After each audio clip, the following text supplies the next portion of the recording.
everyone. Welcome to another episode of First Chapter Fridays. Today we're going to be reading Keturah by Lisa T. Bergren. There's the cover. It's about sisters whose father has just passed away, and they inherit an estate, a sugar plantation in the West Indies. So they go from England to the West Indies, and just the story of what a different change it is, what a different world it is. So let's read the first chapter. Okay. 10th June 1773, Rivenshire, England. In the hopes that at least one would get through, their father had sent 3 copies of his last letter from the West Indies. As it happened, his daughters received them all. The first arrived 9 weeks after it was posted. A servant delivered the second on a silver tray, a week after they heard their father had perished. By the time the final, rather ghoulish draft came, the girls were weeks into their grief, and it was buried in a stack of condolence letters. "I'm only glad that Mother isn't here to endure this," Verity said, handing her older sister the letter in her father's careful script. Her eyes were bloodshot, making them an eerie gold green. Ket knew she hadn't been sleeping. She heard the floorboards creaking as Ver tiptoed downstairs each night. Their youngest sister, Selah, never left her room after retiring, but judging from her wan complexion and the dark circles ringing her own eyes, Ket wagered she tossed and turned all night too. "Here's another you ought to see," Verity said, handing her a second letter as she shifted through the stack of notes sent from well-meaning kin and acquaintances. Keturah met Ver's concerned gaze before accepting it and glancing down. From the scrawl, she knew it was from her father's attorney, Clement Abercrombie, the temporary manager of the entire Banning estate, both that of Hartwick Manor here in Rivenshire and Tabletop Plantation on Nevis. Keturah sighed and closed her eyes. She didn't know if she could bear to read the same words from her father a third time, describing his failing health, imploring his daughters to always remember his fervent love for them.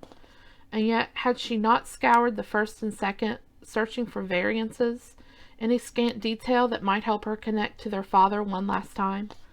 No, better to remain in the realm of the head rather than the heart. To read of business, to know of the outcome of this latest sugar harvest. Certainly it had to be better than the last. They desperately needed some glad tidings. She slid a finger under the wax seal and popped open the heavy linen paper, unfolding it. She settled back into the warm but beautifully upholstered damask chair, which had once been her mother's favorite. But as she read, her heart sank lower and lower. No, no, no. "Ket, what is it?" Verity asked, setting aside the rest of the letters and leaning forward. "You look positively aghast." Keturah realized one hand had gone to her throat and dropped it back to her lap. Her sisters teased her about her hand gestures, instantly reading her many moods. But this... Her eyes scanned the letter again. Crop blight, terrible drought, machinery failure, another overseer lost to the ague, returns far less than the last, far less than the last, and the last had been fully half of the one prior. She hadn't met with the attorney in London more than once since father's death, but she knew enough to recognize that this was perilous news indeed. Mr. Abercrombie had hinted that it might be time to find a new West Indies overseer to manage Tabletop, that there were indications of mismanagement in the last years as her father's health deteriorated. Now that man was dead, and there was no longer a choice to be made. He had to be replaced. But finding a new overseer was a challenge in the West Indies, particularly for absentee owners. She'd overheard enough from male conversations at various social gatherings to tell her that those who saw to a plantation's management were notoriously given to mismanagement, skimming funds, abuse of the slaves, and a rather unfortunate susceptibility to death from either drink or disease. And now Tabletop had lost their latest manager, such as he was, as well as father. Who was looking after the slaves, clearing the land to plant the next crop? "Ket," Verity said, obviously for the second or third time, striding toward her. "What is it?" Keturah brought her head up and thought about her sister's words. What was it? What was it not? This meant everything was about to change for her, again. It appears I must pack my things and be on the first ship bound for the West Indies. She handed the letter to Verity and rose, her heavy skirts swishing about her as she strode toward the window. She needed to see the sun peeking through the clouds, some remnant of hope. Or was this just the latest reminder that God had utterly abandoned her? The West Indies, Selah repeated slowly, if she had misheard Ket. But you cannot. Father forbade us to go there. Father isn't here any longer, Keturah muttered, her mind racing. Such matters now must be decided by us alone.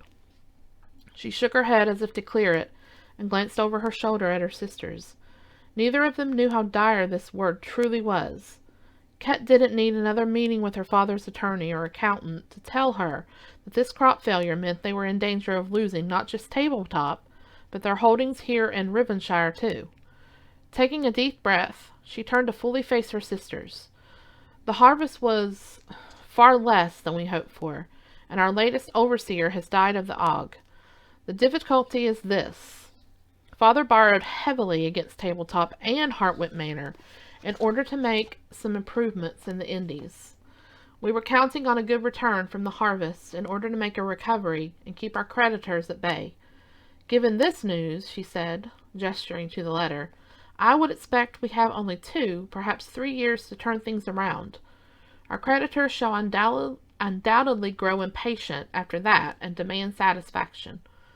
Verity's mouth dropped open, and Selah covered hers. Surely it cannot be as dire as all that, Selah said. Keturah only soberly met her gaze. Verity's mouth clamped shut. Selah stepped forward and anxiously wrapped her hand through the crook of Ver's arm, her delicate brows knit in anxiety, but Ket's eyes returned to Verity. That leaves us with 2 options, Ver. Either one of us must immediately marry, and marry a very clever fellow, capable of managing our declining estates, or I must go and find a new manager for the plantation. Our future depends upon it. Verity frowned. Selah blinked and stared at her. Not a one of them had a suitor they wished to encourage at the moment. Selah, after all, was only 18. Ver was notoriously picky, and Ket had decided to never risk her heart again. Not that the finest unions were built on love. No, in their circle there were far more factors to consider, and those factors had led her to marry Lord Edward Tomlinson. Just the thought of it made her clench her hands. Verity was the first to recover. Perhaps there is another solution, she said, glancing hopefully between the unread letter in her hands and her sister. I fear not, Keturah said, turning again to the window. She could not bear to stare upon the combined fear displayed in every line of her sisters' faces. It tripled her own. These last days I've been poring over the ledgers. Last harvest's profits from the Tabletop were but a portion of the previous one. We needed a strong crop to recover, and given sugar's long growth cycle, we now will not have a chance at it again for more than a year. And that was if I were there this very day, hiring a new man. But I am here, months away from the Indies. She swallowed hard, forcing her terror back, determined not to allow her sisters to see anything but decision and clarity, attributes they'd admired in their father, attributes they would look to her now to provide. She forced what she hoped was a determined, confident expression to her face, and slid her shoulders back before glancing at them. Due to those declining profits, Mr. Abercrombie suspected we needed to replace our overseer. Now we must do so in all haste.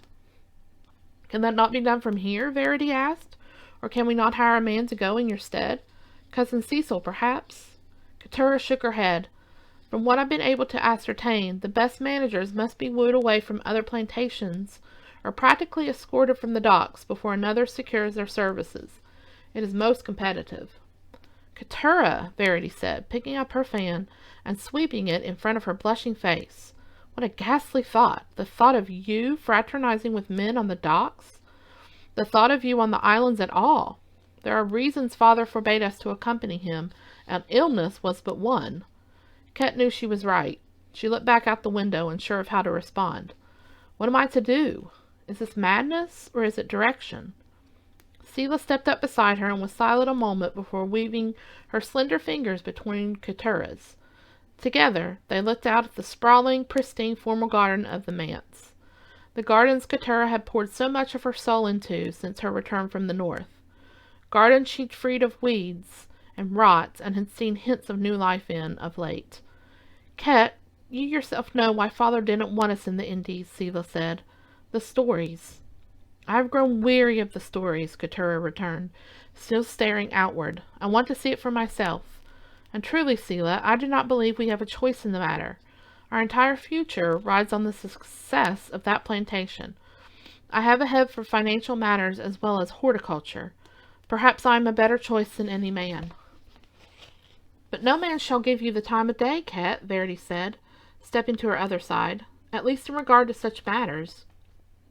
"I shall find a way to gain their attention," Keturah said with a heavy sigh, her eyes tracing the hedges of lavender waving in the afternoon breeze. She would miss that deep purple, as well as her rows of prize-winning roses.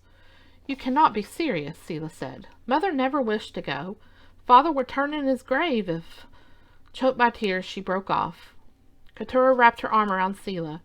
Could she truly bear to leave her, and Verity too? What would the girls do without her? And yet what choice did she have? They couldn't lose Hardwick Manor, their childhood home, and their last connection to their parents and grandparents before them. The thought of the Banning girls without Hardwick was unfathomable. Her sisters needed it, to know that home was always right here. A refuge, sanctuary, a place of peace. She needed it. She bit her lip. Did God so loathe her that he wished to see every bit of her once strong foundation destroyed? Well, she would show him, as well as every man who stood in her way. A determined woman could find her way. Surely she could. Ket took a deep breath and turned from the window. "It is our time, sisters, to make our own way forward. Our parents are gone now, but our lives must go on. And if you do not wish to live in utter squalor or accept the suit of the very next young man who wanders through our front gates, we must press forward at once. The only way I can see to do that is to sail west." "But the illnesses, Ket." Verity tried again, wringing her hands.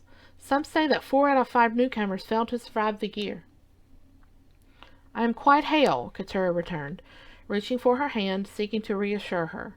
"I haven't had a day of bed in years." "But what of the wretched way that they treat slaves?" Selah said. "I do not think I can bear to see such suffering. 'Tis one thing to give our servants here in England a proper opportunity to live and learn of the Lord, to learn how to comport themselves and learn the value of hard work. 'Tis another to force them to work the cane fields." Keturah's mouth became dry at the thought. She knew seeing that firsthand might be the worst aspect. She'd heard enough horror stories from other ladies, whispered behind fans. Worse, there were constant threats of slave uprisings, plantation families kidnapped, wives raped, children murdered, and she doubted it was all titillating rumor. "What I envision is 3 years there, perhaps 4, but no more," Keturah said, resolution gradually stealing each word. "Just enough time to hire a proper overseer, make some investments to improve the plantation, see in a couple of harvests to pay our debts, and recover a bit of our fortune, then prepare the plantation for sale at a handsome profit." "4 years?" Selah said, her voice cracking. "I cannot be without you that long, Ket," she said, lifting a knuckle beneath her nose as her pretty brown eyes welled with tears. Keturah pulled her closer. "Come now, sissy. I shall write constantly and you to me." Selah only shook her head as if refusing the thought. "You shall not go alone, Ket," Verity said. "If you must go, I shall accompany you." Keturah's heart leapt at the thought. It would be so much easier if she were not alone. And yet Verity had suffered from some illness in this past year, and they couldn't both sail away and leave young Selah alone here. "No, Ver, I cannot risk you." "Why not? If you choose to risk it, so may I." With one look into Verity's determined gaze, Ket knew she wouldn't dissuade her. "No," Selah said in horror, tears dripping down her cheeks, as she looked back and forth between her sisters. "You both cannot leave me." "Then you must come with us," Verity said, reaching out a hand in invitation. Keturah wanted to protest, and knew she should, but the thought of having both of her sisters with her made her feel almost as strong and capable as when her father lived. For the first time since they learned of his death, she felt a surge of hope in her breast. Moreover, for the first time in years, she knew the thrill of anticipation beating in her heart. She and Vera eyed Selah, waiting on her. The adorable girl wiped her eyes, sniffed, and squared her shoulders, making her blonde curls bounce around the nape of her slender neck. We shall do as our mother taught us and pray upon it. She took a firmer grip on each of their hands, practically daring Ket to disagree. With a sigh, Keturah closed their small circle, taking Vera's hand too. Far be it from her to dull the shine of her sister's coppery faith. It had sustained Selah, Vera too, through these last years, even as it had utterly failed Ket. Heads bowed, Selah said, "Lord, it is with great trepidation that we come to you, and yet I cannot deny a desire to remain with my sisters, and you have planted this plan in Keturah's fine mind. We beg you to confirm it to our hearts. Is this of you? Shall we be brave and follow you where you appear to be leading us? If not, urge us away from what many would call madness. If so, make us courageous, Father, courageous."